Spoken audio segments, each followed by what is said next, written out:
हट, लाज नहीं लगता? अरे लुच्चा लफंगा कमीना।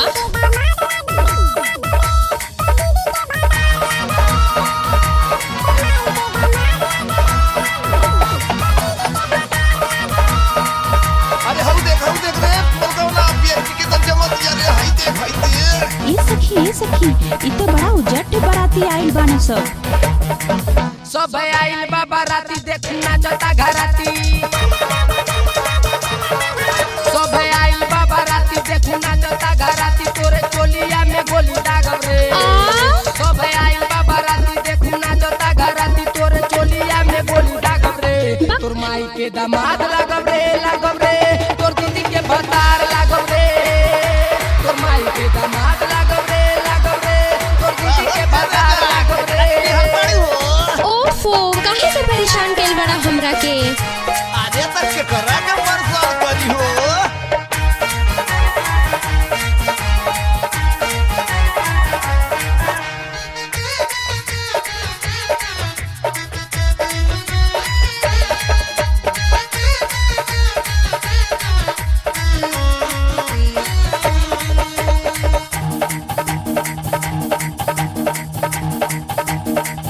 साली दिलदार वाले कर नहीं न करा जीजा हई तोरे आधा होला हमर बखरा। साली दिलदार वाले कर नहीं न करा जीजा हई तोरे आधा होला हमर बखरा। तोरे चढ़ल बा जवानी आज करो माना मानी। तोरे चढ़ल बा जवानी आज करो माना मानी खुला प्यार के इशारा मांगब रे। तोरे चढ़ल बा जवानी आज करो माना मानी खुला प्यार के इशारा मांगब रे।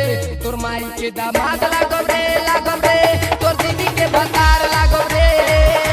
तोर माई के दामाद लागब रे तोर दीदी के भतार लागब रे।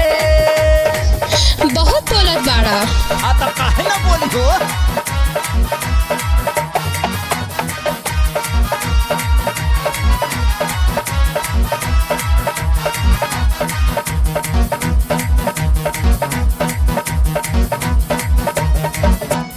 पैक होई सील तोर तूड़ा बाजी हमरे छोड़ दे पटाखा निहर तोर दुनो बम रे।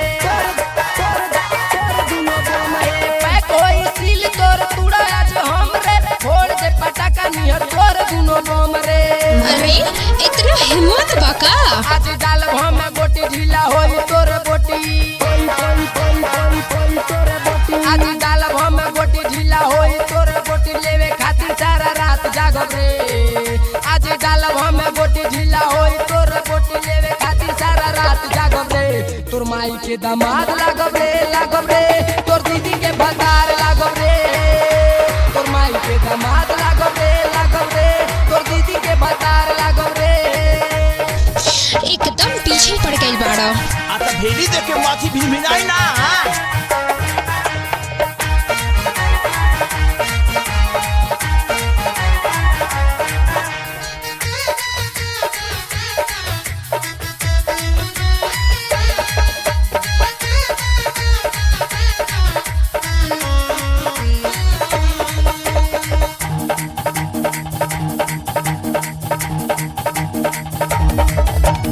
गाँव बनौली जिला कुशिया नगरिया लिखे गावे ऐसन गाना बरदी पटरिया। हो गाँव बनौली जिला कुशिया नगरिया लिखे गावे ऐसन गाना बरदी पटरिया। तो हम का करी? आज लूटल करो मजा का पतान गंज राजा। अच्छा, आज लूटल करो मजा का पतान गंज राजा गोरखपुरा वारे काटिंग करब रे। आज लूटल करो मजा का पतान गंज राजा गोरखपुरा वारे काटिंग करब रे। तोर माई के दामाद लागब रे तोर दीदी के भतार लागब रे। तोर माई के दामाद लागब रे तोर दीदी के भतार लागब रे। सब आइल बा बाराती देखना जता घराती तोरे चोलिया में गोली दागब रे। सब आइल बा बाराती देखना जता घराती तोरे चोलिया में गोली दागब रे। तोर माई के दामाद लागब रे तोर दीदी के भतार लागब रे। तोर माई के दामाद